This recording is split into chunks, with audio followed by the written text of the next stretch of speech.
VBG Ramji పథకం కింద ఆంధ్రప్రదేశ్కు 7,707.21 కోట్ల తాత్కాలిక కేటాయింపులు జరగడంపై deputy CM Pawan Kalyan X వేదికగా హర్షం వ్యక్తం చేశారు.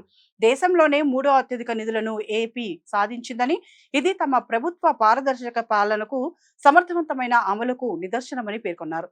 ఈ నిధులు గ్రామంలో మౌలిక సదుపాయాలను బలోపేతం చేసి జీవనోపాధిని మెరుగుపరుస్తూ గ్రామీణ పరివర్తనను వేగవంతం చేస్తాయని ధీమా వ్యక్తం చేశారు.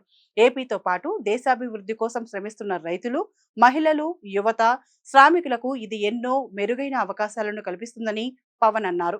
గ్రామీణాభివృద్ధికి ప్రాధాన్యం ఇస్తున్న ప్రధాని నరేంద్ర మోదీకి ఆయన హృదయపూర్వక కృతజ్ఞతలు తెలిపారు. అలాగే ఆంధ్రప్రదేశ్పై నమ్మకంతో నిరంతరం మద్దతు అందిస్తున్న కేంద్ర గ్రామీణాభివృద్ధి శాఖ మంత్రి శివరాజ్ సింగ్ చౌహాన్ కు ప్రత్యేక ధన్యవాదాలు చెప్పారు. దేశవ్యాప్తంగా అన్ని రాష్ట్రాలకు వనరులు చేరేలా పారదర్శక విధానాన్ని అనుసరిస్తున్న కేంద్ర ప్రభుత్వానికి ఆయన కృతజ్ఞతలు తెలియజేశారు.